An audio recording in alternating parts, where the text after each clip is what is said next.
मित्रों, जैसे दिन के बाद रात होना निश्चित है, ठीक उसी प्रकार ये भी निश्चित है कि जिसने भी इस मृत्यु लोक में जन्म लिया है उसे एक ना एक दिन मरना अवश्य ही है। अर्थात अगर पृथ्वी लोक पर कोई सबसे बड़ा सत्य है तो वो है प्राणी की मृत्यु। फिर भी कुछ लोग ऐसे होते हैं जो इस सच्चाई को स्वीकार करना नहीं चाहते। खैर, आप सभी ने देखा होगा कि हिंदू धर्म में मृत्यु के बाद शव को जलाया जाता है। साथ ही आपने ये भी देखा होगा कि अगर किसी की मृत्यु सूर्यास्त के बाद होती है तो उसका दाह संस्कार अगले दिन किया जाता है, रात को नहीं। ऐसे में आपने गौर किया होगा कि किसी परिवार में अगर किसी की मृत्यु शाम के बाद होती है तो उसके शव को अकेला नहीं छोड़ा जाता। परंतु मित्रों, क्या आप जानते हैं कि शव को रात भर अकेला क्यों नहीं छोड़ा जाता? अगर नहीं तो इस वीडियो को अंत तक जरूर देखें, क्योंकि मैं आपको इसी सवाल का जवाब बताने वाला हूँ, जिसका वर्णन गरुड़ पुराण में विस्तार से किया गया है। तो चलिए अब बिना किसी देरी के गरुड़ पुराण की ये बातें जानते हैं। मित्रों, हमारे धर्म में मृत्यु के बाद शव को अकेला क्यों नहीं छोड़ा जाता, ये बताने से पहले हम आपको ये बता देते हैं कि कब कब अथवा किन परिस्थितियों में शव का अंतिम संस्कार नहीं किया जाता या फिर कुछ समय के लिए टाल दिया जाता है।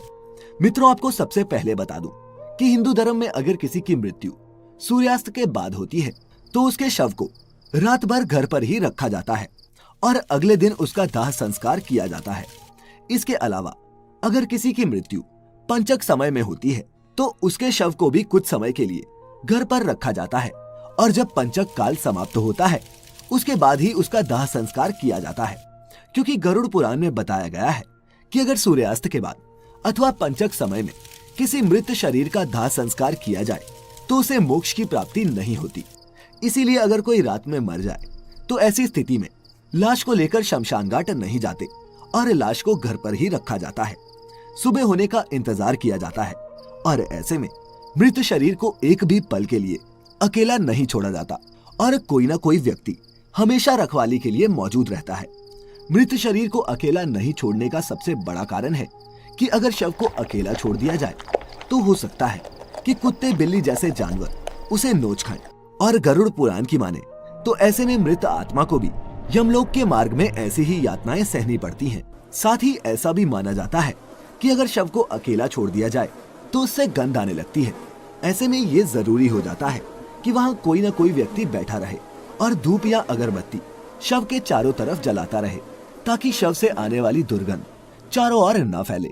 गरुड़ पुराण के अनुसार भगवान विष्णु गरुड़ जी के पूछने पर कहते हैं, हे पक्षीराज, इन सब के अलावा अगर किसी की मृत्यु हो जाती है और उसकी कोई भी संतान नहीं है, ऐसे समय पर भी शव को घर पर रखा जा सकता है जब तक कि उसका पुत्र या फिर पुत्री न आ जाए। क्योंकि जब खुद की संतान मृत शरीर को मुखाग्नि नहीं देती तो उसका उद्धार नहीं हो पाता, अर्थात वह कई वर्षों तक इसी मृत्यु लोक में भटकता रहता है। इसके बाद विष्णु जी बताते हैं कि सूर्यास्त के बाद अगर किसी मृत शरीर को जला दिया जाए अर्थात उसका अंतिम संस्कार कर दिया जाए तो वह मृत आत्मा असुर, दानव अथवा पिशाच की योनि में जन्म लेती है, जहां उसे कई तरह के कष्ट सहने पड़ते हैं। और यही वजह है कि हिंदू धर्म में रात को अंतिम संस्कार करने से मना किया गया है। आगे विष्णु जी बताते हैं कि रात में मृत शरीर को अकेला छोड़ दिया जाए तो उस शरीर में आसपास भटक रही दुरात्माएं भी प्रवेश कर जाती हैं, जिससे मृतक के साथ साथ उसके परिजनों को भी कई तरह के कष्ट भोगने पड़ते हैं। साथ ही ये भी बताते हैं कि शव को अकेला इसलिए भी नहीं छोड़ा जाता क्योंकि मरे हुए आदमी की आत्मा वहीं पर भटकती रहती है और अपने परिजनों को देखती रहती है। कहा जाता है कि इंसान की मौत के बाद शरीर आत्मा से खाली हो जाता है और इसी वजह से उस मृत शरीर में कोई बुरी आत्मा का साया अपना अधिकार जमा सकता है।